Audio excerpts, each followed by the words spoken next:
भाग 1 में हम भारत की संघीय व्यवस्था के बारे में जानेंगे।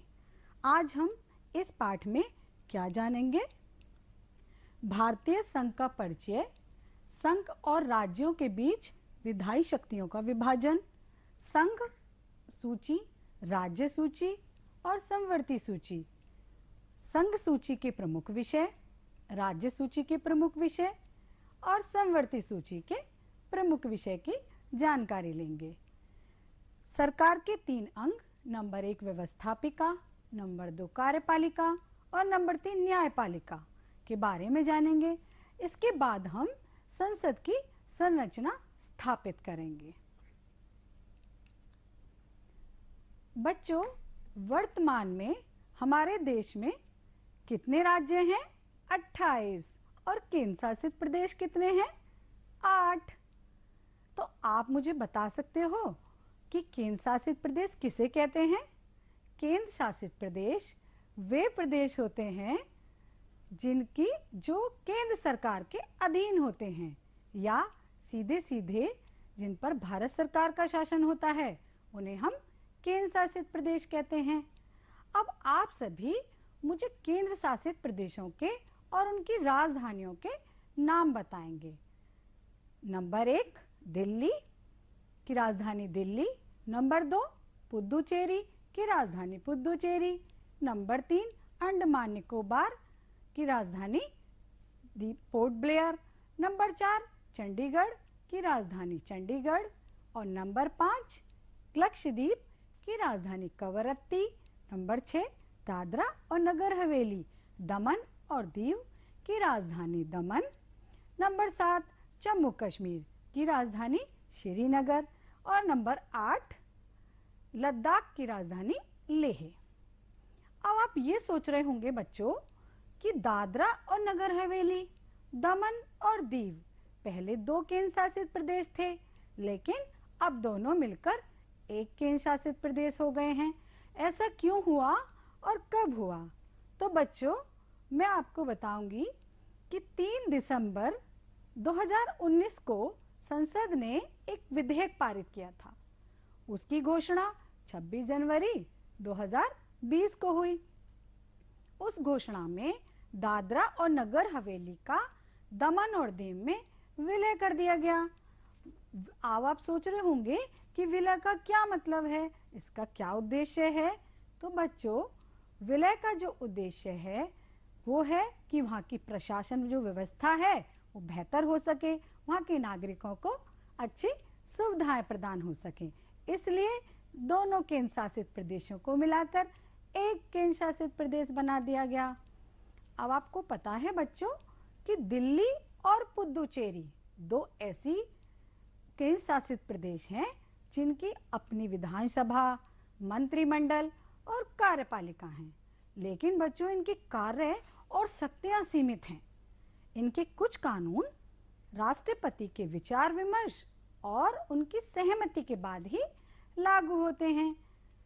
राष्ट्रपति जो होता है, हर एक केंद्र शासित प्रदेश के लिए एक सरकारी प्रशासक और उपराज्यपाल की नियुक्ति करते हैं।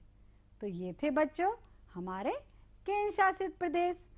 अब आप जैसे कि भारत के मानचित्र में देख सकते हैं, देखिए ये जो ऊपर गुलाबी वाला भाग है वो कौन सा है? लद्दाख। और इसके नीचे पीला भाग है वो है जम्मू कश्मीर। उसी के जस्ट नीचे गुलाबी भाग चंडीगढ़ और उसके नीचे छोटा सा एक हरा भाग है, आप देख सकते हैं दिल्ली है। और आप इधर आएंगे तो बाई साइड ये देखेंगे अंडमान निकोबार द्वीप समूह, ठीक है। आप ये श्रीलंका के थोड़ा ऊपर आप देखेंगे नारंगी रंग का भाग पुदुचेरी, और इधर आप देखेंगे ये जो गुलाबी रंग का भाग है गुजरात, इसके नीचे आपको क्या दिखाई दे रहा है? दमन और दीव, दादरा और नगर हवेली। और ये सबसे नीचे आप देख सकते हैं लक्षद्वीप। तो ये है बच्चों हमारे केंद्र शासित प्रदेशों की स्थिति। अब आप राज्यों की स्थिति भी देख सकते हैं। अब आप मुझे बताएंगे, देखकर ये बताइए हल्का पीला जो भाग है ये कौन सा है? उत्तर प्रदेश, बिल्कुल सही। और इसके बराबर में ये जो गहरा पीला भाग है ये कौन सा है बच्चों? ये है राजस्थान। और ये बताइए, ये गुलाबी रंग, ये जो हरे रंग का भाग है, ये कौन सा है? मध्य प्रदेश। और इसी के नीचे ये जो नारंगी रंग का भाग है, ये है महाराष्ट्र। तो आप सभी भारत के मानचित्र में इन सब की स्थिति देख सकते हैं। तो अब आप सब बच्चों क्या करोगे? अपनी अभ्यास पुस्तिका में सभी राज्यों और केंद्र शासित प्रदेशों की एक सूची बनाएंगे। इसके बाद हम भारतीय संघ का परिचय के बारे में जानेंगे। भारतीय संघ क्या है? जैसा कि मैंने बताया कि भारत अर्थात इंडिया राज्यों का संघ है। इसका अर्थ है कि भारतीय संघ का पूरा क्षेत्र सभी राज्यों और केंद्र शासित प्रदेशों से मिलकर बना है। भारत में संघ तथा राज्यों के अधिकार संविधान ने निश्चित कर दिए गए हैं। जैसे हमारे संविधान ने मौलिक अधिकारों को ऊपर के रूप में निश्चित कर दिया गया है। जरा बताइए वो कौन कौन से मौलिक अधिकार हैं? नंबर 1 समानता का अधिकार, नंबर 2 स्वतंत्रता का अधिकार, नंबर 3 शोषण के विरुद्ध अधिकार, नंबर 4 धार्मिक स्वतंत्रता का अधिकार, नंबर 5 शिक्षा और संस्कृति का अधिकार और नंबर 6 संवैधानिक उपचारों का अधिकार। जैसे उन मौलिक अधिकारों को हमारे लिए संविधान ने निश्चित कर दिया है, उसी तरह से भारत में संघ तथा राज्यों के अधिकारों को संविधान ने निश्चित कर दिया गया है। बच्चों, हमारे देश में 2 तरह की सरकार होती हैं। नंबर 1 केंद्र सरकार, जिसे हम संघ सरकार भी कहते हैं, और नंबर 2 राज्य सरकार। संघ सरकार जो कानून बनाती है वो पूरे देश के लिए बनाती है और वो ऐसे विषयों पर कानून बताती है जो किसी एक राज्य के लिए ना होकर सभी राज्यों के लिए होते हैं। अब हम संघ और राज्य सूचियों के बीच शक्तियों का विभाजन करेंगे। संघ यानी केंद्र और राज्यों के बीच विधायी शक्तियों का मतलब है कानून बनाने की शक्तियों का विभाजन हम 3 सूची में कर सकते हैं। नंबर 1 संघ सूची, जिसे हम यूनियन लिस्ट भी कहते हैं। नंबर 2 राज्य सूची, जिसे हम स्टेट लिस्ट भी कहते हैं। और नंबर 3 समवर्ती सूची, जिसे हम कनकरेंट लिस्ट भी कहते हैं। संघ सूची क्या है? इस सूची के विषय पर कानून बनाने का अधिकार संसद को प्राप्त है। नंबर 2 राज्य सूची, इस सूची के विषय पर कानून बनाने का अधिकार विधानमंडल को है। और समवर्ती सूची, इस सूची के विषय पर कानून बनाने का अधिकार संसद और विधानमंडल दोनों को है। संघ सूची क्या है बच्चों? इसको हम यूनियन लिस्ट भी कहते हैं। इस सूची के अंतर्गत वर्तमान में 100 विषय आते हैं। कितने विषय आते हैं? 100 विषय। लेकिन इन विषयों की संख्या बच्चों घट बढ़ भी सकती है। तो उनमें से जो प्रमुख विषय हैं वो हैं जैसे रेल के बारे में आप सभी जानते हैं, रेलगाड़ी। दूसरा है जल परिवहन, यानी जल में चलने वाले वाहन, जैसे पानी का जहाज। अगला विषय आता है हवाई जहाज। हवाई जहाज के बारे में आप लोग सभी परिचित ही हैं। अगला विषय है राष्ट्रीय राजमार्ग। राष्ट्रीय राजमार्ग होता है नेशनल हाईवे। एक राज्य से दूसरे राज्य को जाने के लिए राष्ट्रीय राजमार्ग बनाए जाते हैं। अगला विषय है बैंक। बैंक के बारे में आप सभी बच्चे परिचित हैं ना। उसके बाद आता है विदेशी मामले। विदेशी मामले क्या होते हैं बच्चों? विदेशी मामले वो होते हैं कि हमारा दूसरे देशों के साथ कैसा संबंध है, ताकि हम अपने व्यापार समझौता कर सकें, उनके साथ सीमा समझौता कर सकें। तो यही सब जो मामले होते हैं वो विदेशी मामलों के अंतर्गत आते हैं। अगला विषय आता है स्मारक। जैसा कि आप सभी जानते हैं कि आप चित्र में क्या देख रहे हैं? कुतुब मीनार। क्या देख रहे हैं आप? कुतुब मीनार। उसी प्रकार की और स्मारक के नाम बताइए मुझे। लाल किला, ताजमहल आदि। ये सब जो स्मारक हैं, इन सब पर भी कानून बनाने का जो अधिकार होता है वो संसद को होता है। उसके बाद आता है रक्षा। रक्षा जैसे थल सेना, जल सेना और वायु सेना। और बाहरी रक्षा कौन करता है? हमारी बीएसएफ के जवान, सीआरपीएफ के जवान, ये सब होती हैं रक्षा। और अगला विषय है संचार साधन। इससे आप क्या समझते हैं? क्या क्या आता है संचार साधन के अंतर्गत? जैसे टेलीफोन, मोबाइल, है ना, इंटरनेट, ये सब संचार के साधन हैं। अगला विषय है बच्चों डाक एवं तार। भाई डाक खाने का नाम तो आप सबने सुना ही होगा। आप सब जानते होंगे कि डाक खाना क्या है। तो वहां आप क्या करते हो जाके? एक आपको लाल रंग का बॉक्स नजर आता है, उसमें आप चिट्ठी डालकर आते हैं और वो चिट्ठी डाकिया पहुंचाता है। तो इन सभी विषयों पर जो कानून बनाने का अधिकार है वो किसको है? संसद को। तो संघ सूची यानी यूनियन लिस्ट, तो इस सूची के विषय पर कानून बनाने का अधिकार संसद को होगा। यानी इन सभी विषयों पर यदि हमें कोई कानून बनाना है तो उसका निर्णय संसद लेगी। अब हम बच्चों राज्य सूची के बारे में जानेंगे। क्या है राज्य सूची? जैसा कि मैंने बताया कि इस सूची के विषय पर कानून बनाने का अधिकार विधानमंडल को है। इस सूची के अंतर्गत बच्चों वर्तमान में 61 विषय आते हैं, लेकिन उनमें से जो प्रमुख जो विषय हैं वो है पुलिस। पुलिस के बारे में आप सब जानते ही हैं।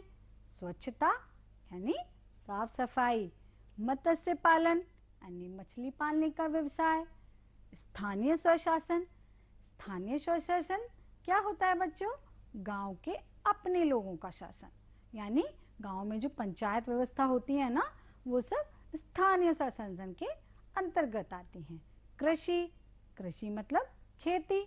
सिंचाई का मतलब आप समझते ही हैं, खेतों में पानी लगाना, वो चाहे ट्यूबवेल का माध्यम हो चाहे नहरों का माध्यम हो। अगला आता है पशुधन में आप समझ सकते हैं क्या क्या है? गाय है, भैंस है आदि। अगला विषय है बच्चों निचली अदालत। निचली अदालत क्या होती है बच्चों? हर जिले में एक जिला एवं सत्र न्यायालय होता है, उसको आप कोर्ट के भी नाम से जानते हैं और इसे हम निचली अदालत कहते हैं। अगला विषय है कारागार। कारागार यानी जेल। और अगला विषय आता है सड़क। सड़क से आप परिचित हैं। तो बच्चों इन सभी सूची के विषयों पर कानून बनाने का अधिकार किसको प्राप्त है? विधानमंडल को।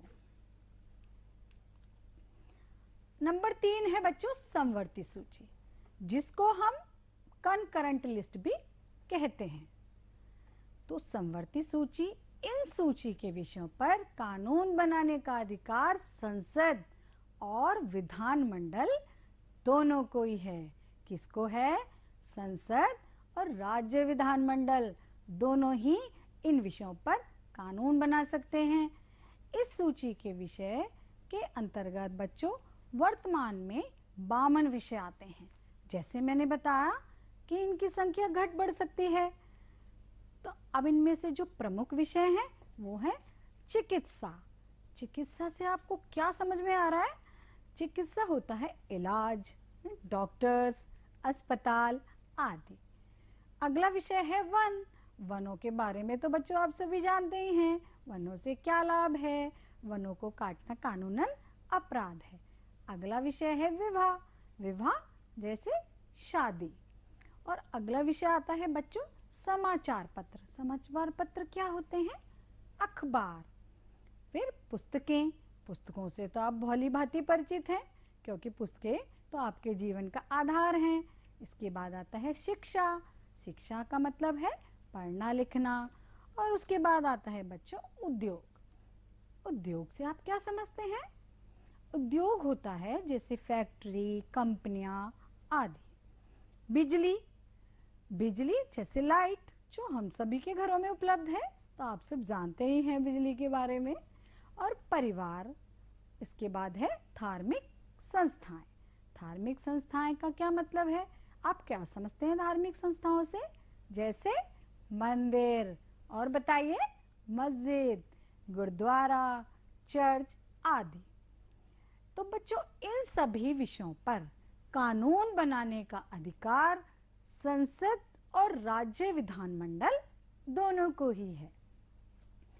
एक बात जिस पे सभी बच्चे विशेष ध्यान देंगे, यदि समवर्ती सूची के किसी एक विषय पर संघ और राज्य के कानूनों में मतभेद होता है, तो संघ सरकार के कानून को ही मान्यता दी जाती है।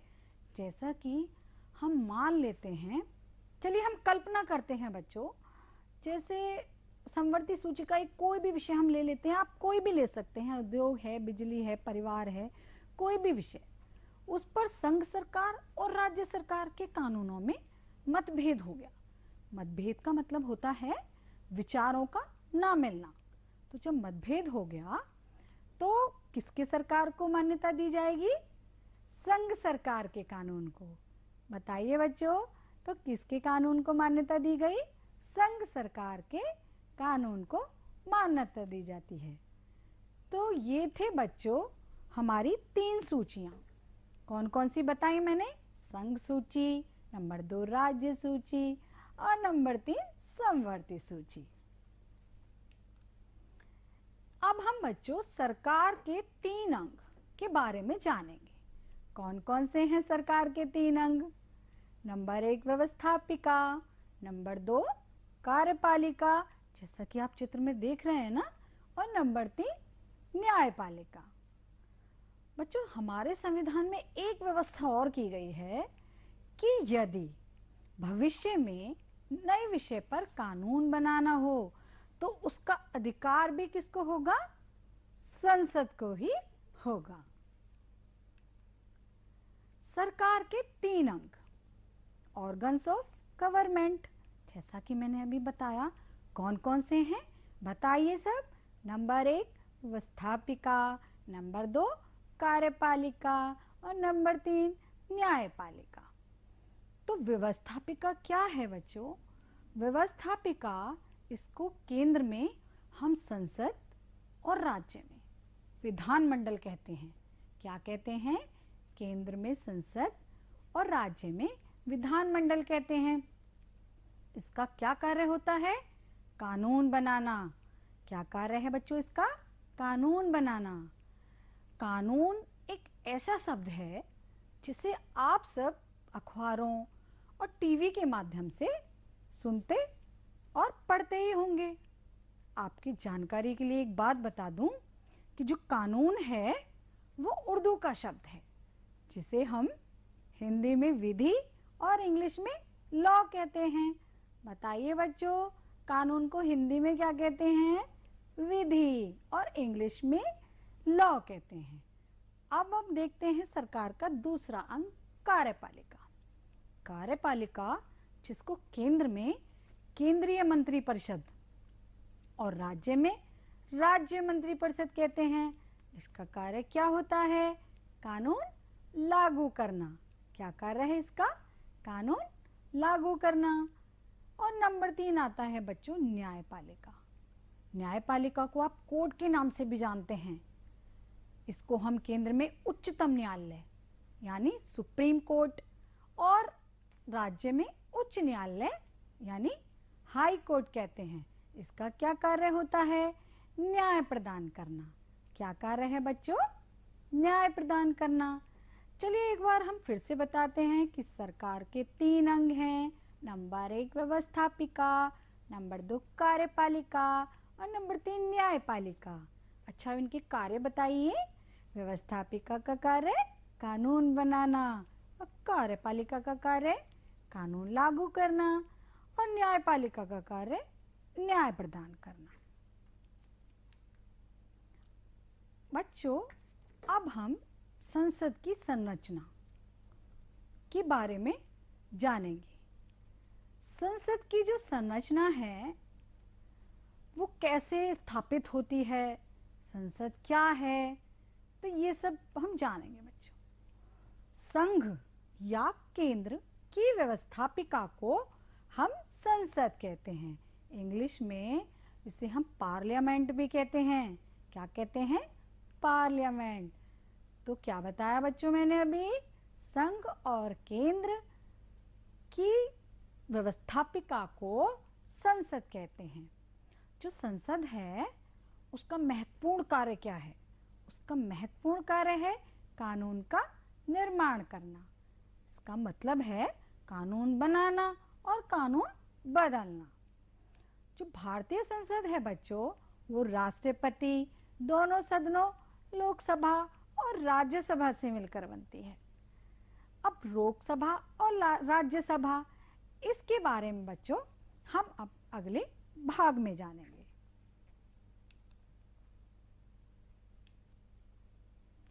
भारतीय संघ का परिचय, जैसे कि मैंने बताया, चलिए हम एक बार फिर से इस पाठ की पुनरावृत्ति कर लेते हैं। आज हमने क्या क्या जाना इस पाठ में? भारतीय संघ का परिचय। तो भारतीय संघ का परिचय क्या था? क्या है भारतीय संघ? जैसा कि मैंने बताया, भारत अर्थात इंडिया किसका संघ है? राज्यों का संघ है। इसका अर्थ होता है कि भारत के सभी राज्य में, जो भारत संघ के सभी राज्यों और केंद्र शासित प्रदेशों से मिलकर बना होता है। तो बच्चों, हमारे प्रदेश का आप नाम बताइए। क्या नाम है? उत्तर प्रदेश। जैसा कि सभी जानते हैं, हमारे प्रदेश का नाम उत्तर प्रदेश है और उसकी राजधानी कहाँ पर है? लखनऊ में। उत्तर प्रदेश को बच्चों कई छोटी छोटी प्रशासनिक इकाइयों में बांटा जाता है, जैसे मंडल, जिला, तहसील ना, और बताइए क्या है? ब्लॉक, कस्बा, नगर निगम, नगर पंचायत, नगर पालिका, गांव आदि। और क्या बता सकते हैं आप उत्तर प्रदेश के बारे में? उत्तर प्रदेश में 18 मंडल और 75 जिले हैं। कितने हैं बच्चों? 18 मंडल और 75 जिले। अब आपको एक बात बता दूं बच्चों कि जो उत्तर प्रदेश है हमारा, वो भारत का सबसे अधिक जनसंख्या वाला राज्य है। क्योंकि जो 2000 की जनगणना हुई थी, उसके अनुसार जो उत्तर प्रदेश की जनसंख्या है वो 20 करोड़ से अधिक है। और एक बात तो आपको जानकर बच्चों उत्तर प्रदेश के बारे में बहुत ही हैरानी होगी कि उत्तर प्रदेश को हम चीनी का कटोरा नाम से भी जानते हैं। अब आप सोच रहे होंगे क्यों कहते हैं चीनी का कटोरा? हम इसलिए कहते हैं क्योंकि उत्तर प्रदेश में गन्ने की खेती सबसे अधिक होती है। किसकी खेती सबसे अधिक होती है? गन्ने की खेती। बच्चों, जो हमारे प्रदेश की व्यवस्थापिका है, मैंने बताया व्यवस्थापिका क्या होता है ना, जिसे केंद्र में संसद और राज्य में विधानमंडल कहते हैं, जिसका काम होता है कानून बनाना। तो जो हमारे प्रदेश की व्यवस्थापिका है बच्चों, उसको हम विधानमंडल कहते हैं। विधानमंडल जो है वो राज्यपाल, विधानसभा और विधान परिषद से मिलकर बनती है। विधानसभा और विधान परिषद के बारे में भी हम अगले भाग में चर्चा करेंगे। तो ये था बच्चों एक नजर में हमारा प्रदेश उत्तर प्रदेश। इसके बाद संघ और राज्यों के बीच विधायी शक्तियों का विभाजन हमने कितनी सूचियों में किया? 3 सूचियों में। नंबर 1 संघ सूची, नंबर 2 राज्य सूची और नंबर 3 समवर्ती सूची। क्या है संघ सूची? बताइए जरा। हाँ, इस सूची के विषयों पर कानून बनाने का अधिकार किसको है? संसद को। और राज्य सूची क्या है बताइए? कि इस सूची के विषयों पर कानून बनाने का अधिकार राज्य विधानमंडल को है। और समवर्ती सूची क्या है? इस सूची के विषयों पर कानून बनाने का जो अधिकार है वो संसद और विधानमंडल दोनों को है। अच्छा, संघ सूची के प्रमुख विषय आप बता सकते हैं, जैसे रेल, जल परिवहन आदि। राज्य सूची के आप प्रमुख विषय बता सकते हैं, जैसे पुलिस, स्वच्छता आदि। और आप संवर्ती सूची के भी मुख्य विषय बता सकते हैं, बताइए, जैसे चिकित्सा, पुस्तकें, शिक्षा, ये सब संवर्ती सूची के अंतर्गत आते हैं। इसके बाद हमने जाना सरकार के 3 अंग, है ना, कौन कौन से हैं। नंबर 1 व्यवस्थापिका, नंबर 2 कार्यपालिका और नंबर 3 न्यायपालिका। इसके बाद हमने क्या पढ़ा बच्चों, संसद की संरचना कैसे स्थापित हुई। क्या है संसद, बताइए तो जरा। संघ या केंद्र की व्यवस्थापिका को संसद कहते हैं। और जो भारतीय संसद है वो राष्ट्रपति, लोकसभा और राज्यसभा से मिलकर बनती है। संसद का महत्वपूर्ण कार्य क्या बताया मैंने, कानून का निर्माण करना, कानून बनाना और कानून बदलना। तो आज के पाठ में ये सब जाना बच्चों हमने। अच्छा, अब हम देखते हैं बच्चों इस पाठ को किस किस ने ध्यान से सुना और पढ़ा है। तो ये कैसे पता चलेगा, इसके लिए बच्चों हम एक अभ्यास कार्य करते हैं। क्या करेंगे, अभ्यास कार्य। सही जोड़े बनाइए। हमने 2 कॉलम बनाए हैं, समूह क और समूह ख। समूह क में है राज्यों का संघ, तो आप इसका जोड़ा किससे बनाएंगे। चलिए एक मैं बताती हूँ आपको और बाकी आप खुद करके बताएंगे। तो जैसे राज्यों का संघ है भारत, अभी मैंने बताया ना सबको कि भारत अर्थात इंडिया राज्यों का संघ है, तो राज्यों का संघ कौन सा है, भारत। उसके बाद आप बताइए जल परिवहन किस सूची में आता है, बताइए, संघ सूची, बिल्कुल सही। कौन से में आता है, संघ सूची। और नेक्स्ट है कानून बनाना।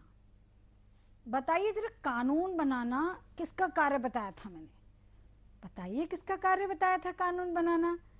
कानून बनाना व्यवस्थापिका का कार्य है, तो इसको हम व्यवस्थापिका से जोड़ा बना देंगे।